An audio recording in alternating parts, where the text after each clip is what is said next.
دنیا کا سب سے بڑا طاقتور بادشاہ چنگیز خان گزرا ہے.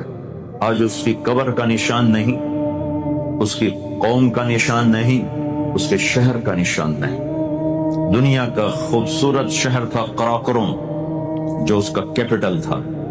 آج وہاں ایک پتھر ہے، اس پر ایک کچھوے کا بت بنا ہوا ہے، اس کی بھی ایک ٹانگ ٹوٹی ہوئی ہے، اور چاروں طرف پھیلا ہوا صحرا ہے. کوئی سوچ بھی نہیں سکتا تھا کہ یہاں دنیا کی سب سے طاقتور ایمپائر تھی. جب منزل کا انتخاب غلط ہوا تو راستہ خود ہی غلط ہو جائے. جس نے لندن جانا ہے اس کے لیے راستہ اور ہے، جس نے گلاسگو جانا ہے اس کے لیے راستہ اور ہے. تو لندن جانے والا اگر گلاسگو کے روڈ پر ہے تو اپنی منزل سے دور ہو رہا ہے. ہمارے پاس علم اتنا تھوڑا ہے کہ ہم اس ناقص علم پر نہ منزل کو جان سکتے ہیں، نہ راستے کو جان سکتے ہیں، نہ سفر کے طریقے کو جان سکتے ہیں. تھوڑے علم سے یہ کیلکولیشن ہوئی کہ دولت آئے، عزت ملے، شہرت ملے، واہ واہ ہو،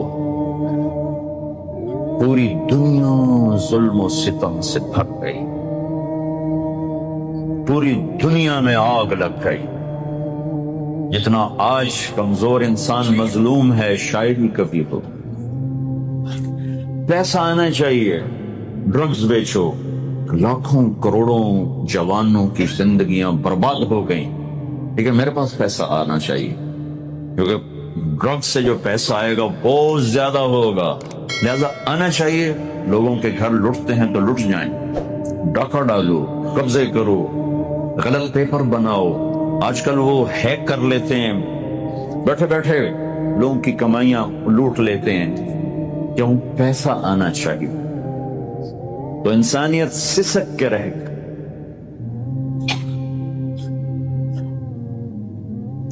انسان کا جب علم بگڑتا ہے تو وہ اندھا ہو جاتا ہے.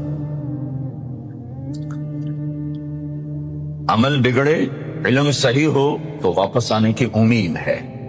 کہ دماغ کہہ رہا ہے غلط کر رہا ہوں تو کبھی واپس آنے کی امید ہے. دماغ اور عمل ایک ہو جائیں، علم بھی غلط ہو جائے، عمل بھی غلط ہو جائے، واپسی کی امید ناممکن کی حد تک چلی جاتی ہے. میرے آپ کے پاس اتنا علم نہیں ہے کہ ہم خود اپنی زندگی کے راستے طے کر سکیں، منزل طے کر سکیں اور اپنے مقصد کو جان سکیں، پہچان سکیں. اللہ تعالیٰ نے پہلے اعلان کیا اِنَّهُ كَانَ ظَلُومًا جَهُولًا، میرے بندے تو بہت بڑا ظالم ہے، بہت بڑا جاہل ہے. چھوٹا موٹا جاہل نہیں ہے، بہت بڑا جاہل ہے. اپنے عقل پہ نہ چلنا ورنہ تباہی کے سوا کچھ نہ ملے، کہیں کھڈوں میں گر جاؤ.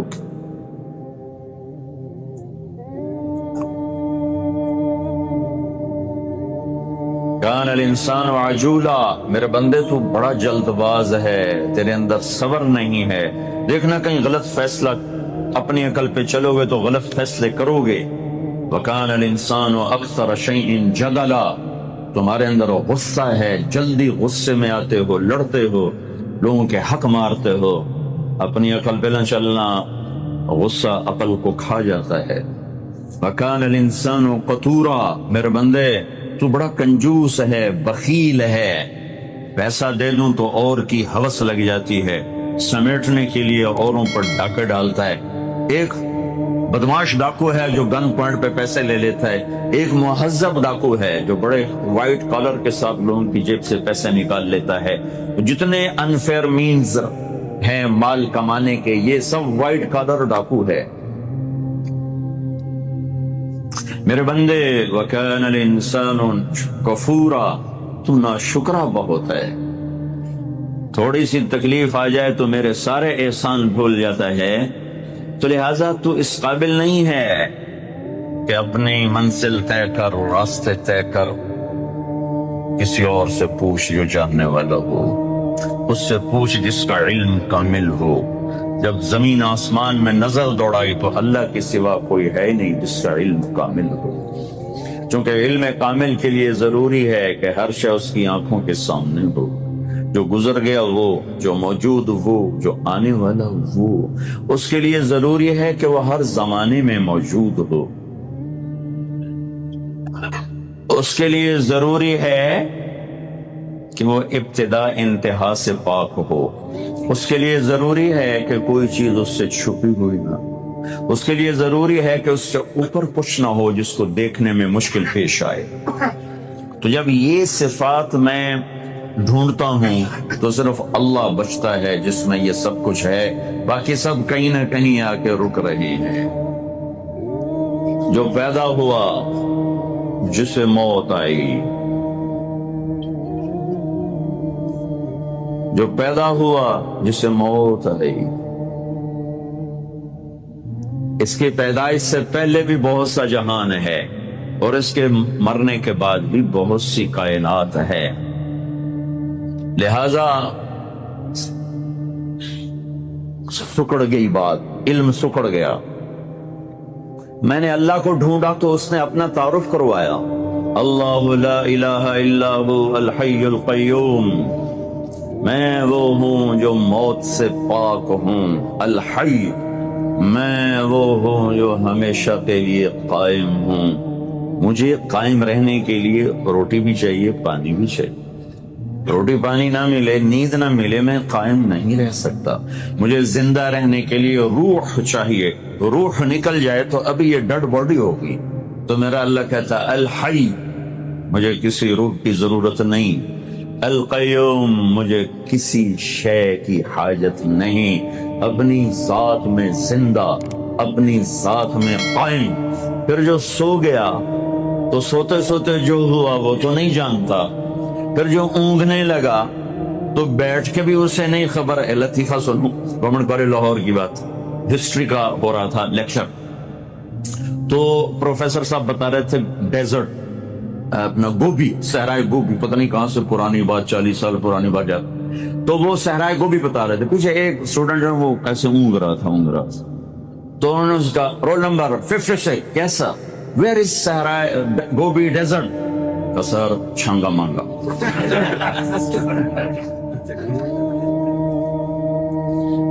تو جو اونگ رہا ہو وہ بیٹھ کے بھی غافل ہے، تو اللہ تعالیٰ نے کہا لا تأخذه سنة ولا نوم، تیرے رب کو نہ اونگ آتی ہے نہ نیند آتی ہے۔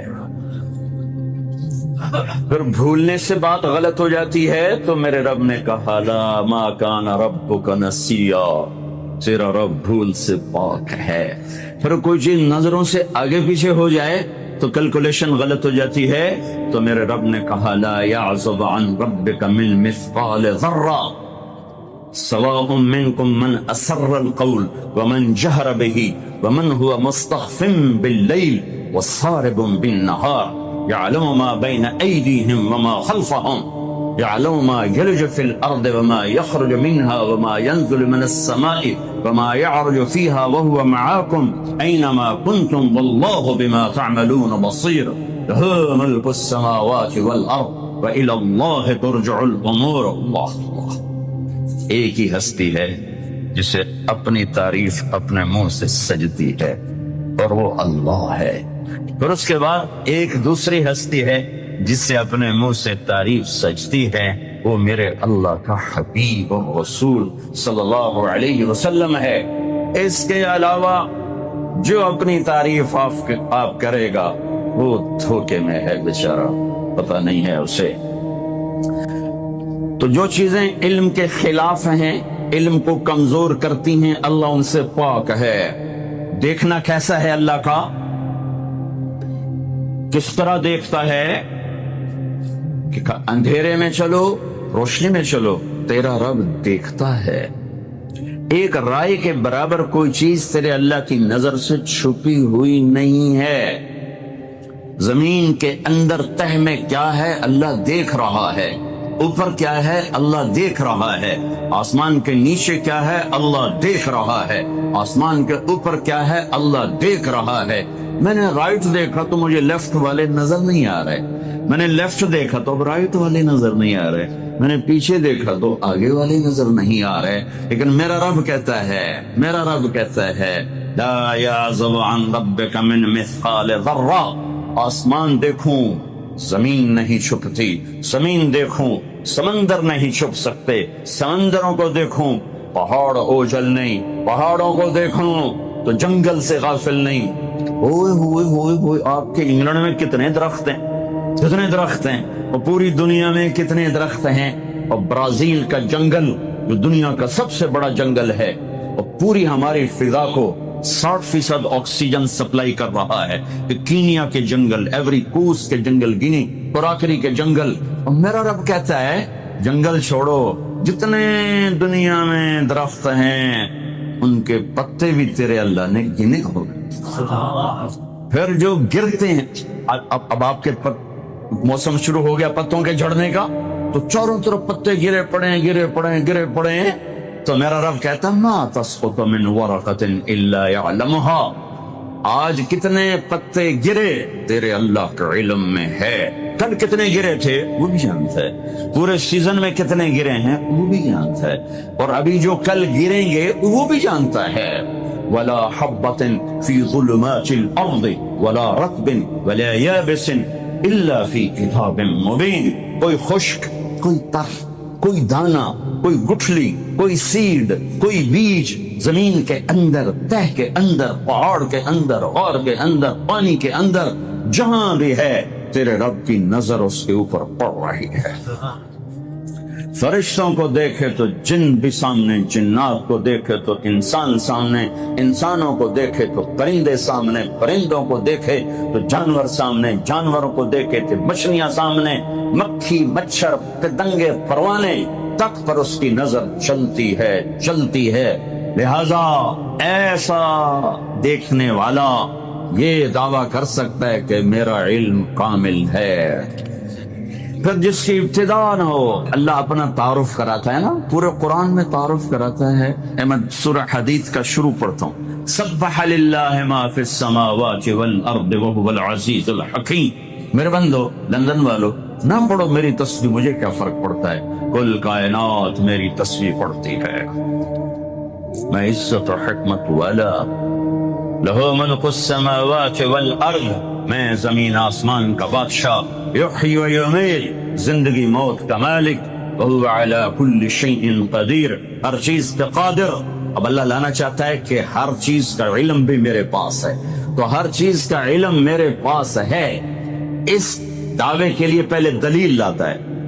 دعویٰ وہ مانا جاتا ہے جس پر دلیل ہو، تو اللہ دعویٰ بعد میں کر رہا ہے، دلیل پہلے لا رہا ہے کہ هو الاول والآخر والظاہر والباطن، تیرا رب اول کا کیا مطلب، کہیں سے سٹارٹنگ پوائنٹ کوئی نہیں، کہیں سے شروع نہیں ہوتا، والآخر کوئی دی اینڈ کوئی نہیں، کہیں جا کے ختم نہیں ہوتا، ابتدا سے پاک، انتہا سے پاک، والظاہر سب سے بلند، اس سے اوپر کچھ نہیں، والباطن ایسا چھپا ہوا کہ اس سے کوئی چھپا ہوا کوئی نہیں۔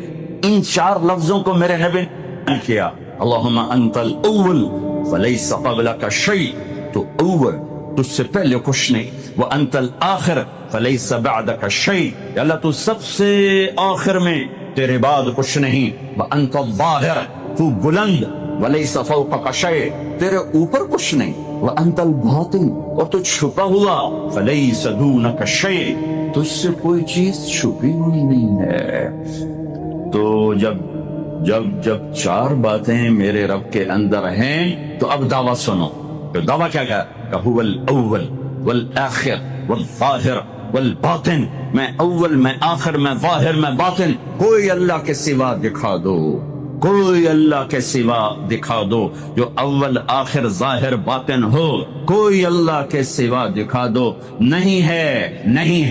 هل تعلم له سمیہ، ہے کوئی تیرے رب کی مثال، هل تعلم له سمیہ، یورپ والو بتاؤ ہے کوئی تیرے رب جیسا، هل تعلم له سمیہ، ایشیا والو بتاؤ ہے کوئی اللہ جیسا، هل تعلم له سمیہ، ساؤتھ نارتھ امریکہ والو بتاؤ ہے کوئی اللہ جیسا؟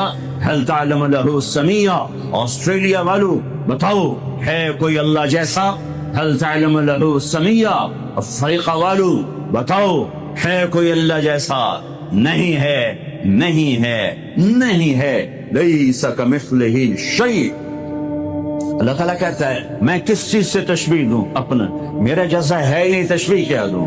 میری مثال کوئی نہیں ہے۔ لہٰذا جب اول اور آخر اور ظاہر اور باطن ہے تو پھر تیرے رب کا یہ دعویٰ ہے، سنو، وَهُوَ بِكُلِّ شَيْءٍ عَلِيمٌ، ہر چیز کا علم تیرے رب کے پاس ہے۔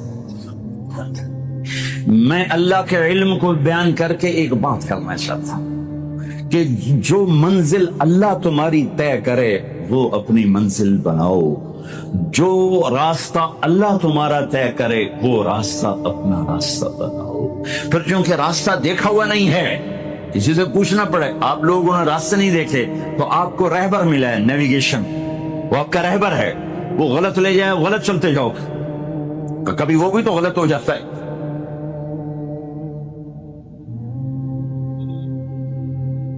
تو ایک رہبر چاہیے جو تمہاری انگلی پکڑے، تمہیں راستے پر چلائے، تمہیں اپنے مولا سے ملائے، تمہیں اپنے اللہ سے ملائے، اور اس کا علم بھی کامل ہونا چاہیے۔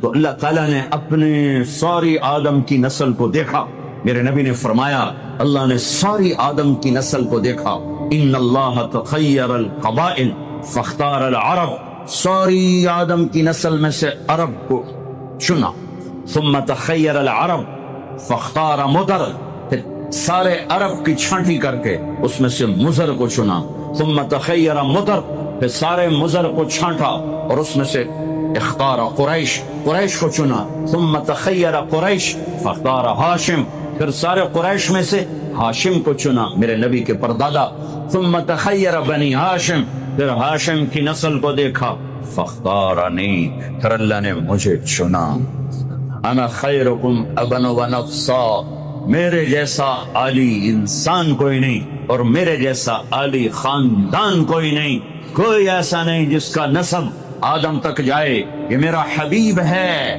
جو ایسے، جو اللہ نے چنا۔